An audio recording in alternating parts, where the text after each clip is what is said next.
My dad found out how much I make, so he showed up with my sister and demanded I give her my 5-bedroom house because she's pregnant. He threw out all my stuff, saying, "You can buy another," but as he was expecting blowback from me, I told him, "The daughter you're fighting for isn't even yours." So my dad just found out how much money I'm making, and now he's demanding that I give up my home. That's right, he wants to move into my home with my stepmom and my sister, and I'm not going to do it. I mean, I've put everything I have into my job to get to the point where I'm at, and I'm not going to start over just for these selfish people. So here's my game plan. My miserable, self-centered, and usually absent father has recently found out how much I earn, and, shockingly, he's decided to kick me out of my own home, all in the name of family. Ash, my stepsister and daddy's little pearl, who never does anything wrong, has magically gotten pregnant. And, obviously, with her very self-reliant goals of being an escort and an OnlyFans model, she's having trouble finding a place to stay. Now daddy wants to fix everything, and I'm the fix, unfortunately. So I've got to give up my house and my hard-earned cash to this woman because she made all the wrong choices in life.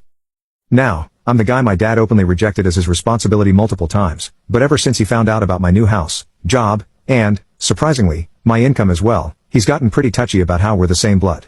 While I'm not thrilled with him constantly reminding me of who my father is, he's also trying to reinforce the ties I supposedly have to his wife and her daughter. Granted, she's my dad's kid too, but I was cast away far too early to make any kind of connection with the woman. Glad I didn't because I'd be so disappointed. So before y'all start, I just want to remind everybody that I'm only here to vent my emotions, okay? I've got opinions, thoughts, and feelings to write out. They might not sound okay to you, and you may disagree, but I'm just letting you know anyway because, frankly, I don't have anyone else to tell. Now, let's introduce Ash, short for Ashlyn, who's my half-sister. She's around 5 years younger than I am, and she's making her dad proud, literally. Dad's delusional, you guys, because this woman's out there doing nothing but escorting, sleeping around, with a flop of an OnlyFans, and this man calls her his pride. Yeah, you read that right. I'm guessing he doesn't know the full story. I mean, who's going to tell him? Now, I'm not very conservative, but I'm trying to focus on my morals and career. I court women when I find time to get to know them better, and sometimes there's a spark, but other factors come into play like distance and availability issues.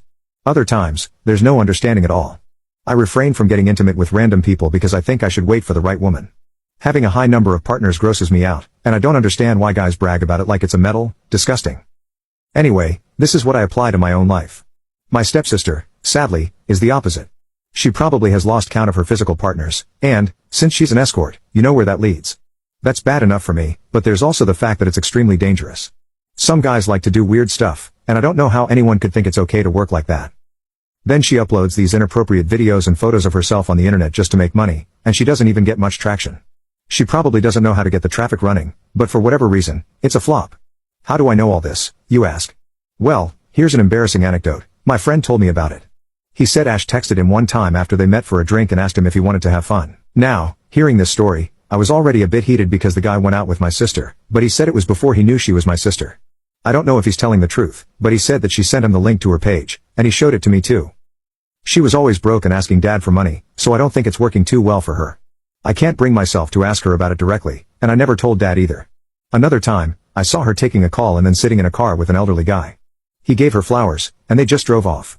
She would sneak back into the house through the window at odd hours, and I noticed this when I used to come home from college for the holidays. I don't know if she's still at it, though, but I don't want to be a part of any of it. I have recently been promoted at work, and I'm happy about it.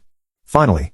I haven't lived much with the new fam since dad was always sending me away whenever he had the chance, but I've seen enough of the dynamic to say that Ash takes after her mother, Marissa.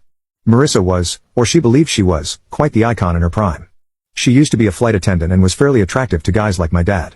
Now she's your typical botched face Karen, if you know what I mean. Her, well, claw-like hands and nails, longer than her lipstick, manage the neighborhood daycare of sorts. It's weird how parents leave their kids with someone who looks like Edward Scissorhands, you know? Poke a little guy's eyes out. Anyway, she's just as pokey as her nails, has an opinion about everything, and just loves causing problems in other people's lives. Her voice is worse than Janice from Friends, and there's more plastic in her body than in the ocean. She's as genuine as imitation leather. She influences dad for the worst, and I believe she was a major reason why my dad didn't think twice before sending me away to boarding school when I was 8, because she didn't want to raise a kid that wasn't her own. About my father, he's kind of the main problem in all this, really. He thinks whatever he does in life is justified, even if it's too far, because he's lived the whole life so, you know, he knows better. He even says he regrets having me because I'm nothing like him. Thank God I'm not my mom. She was an iron woman, she knew her priorities well and took good care of my dad, but they fell out. She used to tell me that my dad wasn't a bad person, just a different person, and no matter what happens, he's always going to be my dad and I should never forget that. She was a good soul and didn't want to poison my thoughts against him. I'm sure he was as insufferable to her as he is today. They separated and divorced a few months later, and I was 4 years old at the time. 2 months after the divorce, my dad married Marissa.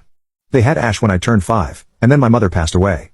It was a car crash at night. I can't forget it because she was on her way to pick me up from school. She had always been on time. Just once, she was 10 minutes late. To me, it seemed like an hour, but it was only 10 minutes. She got hit at an intersection by a drunk driver. He survived, she did not. He got a DUI and a few years in prison, and I was left alone forever. I waited and waited at school, and it took them 2 hours to come and get me. It was nighttime by then, and I was lied to and confused. When Dad came, well, I'll never forget his annoyance when he looked over at the dead-faced Marissa and asked what they should do about me. She said, "Your kid, your problem." Yeah, precisely, Dad. Now you can't come and tell me I have to take care of your bratty kid. I have a stable job now, finally. I earn well and manage a few small businesses on the side. I've worked really hard since I turned 18 and have been earning since then. After boarding school, I went to college, only visiting during the holidays, so I've been out on my own since I was 8. I put in a lot of effort to get where I am, and recently, I bought a home. It's a nice little place, much better than the shared apartment I had with my friends. It was a life goal, and I thought I would never achieve it. The thing is, I only moved in last month. I might not like my family much, but basic decency was to involve them in a moment this big. So, I invited them to the housewarming too. My dad's reaction to the ordeal was pretty sad to watch. He looked envious, to be honest, a little annoyed. He asked about the furniture, the architect, and the interior design. I told him what I thought was good enough info, and he responded with a taunt, saying, "I wouldn't know. You never bothered telling me," trying to gain attention, making our weird relationship obvious in front of friends, work colleagues, and even my boss. A week passed, and I got a call from him. I was at work on a complex project. He said he wanted to meet because it was urgent, and I agreed. I went home and saw a very angry Marissa and a swollen, red-eyed Ash giving me a side-eye from the living room. Dad was in the kitchen, taking out bottles of beer from the fridge. He offered one, and I politely declined, worried about what he'd say. I asked him what he wanted me for, and he raised his brows and responded with another question, asking if I'd finally started giving a damn about them. I frowned in confusion because I did not understand what he was getting at.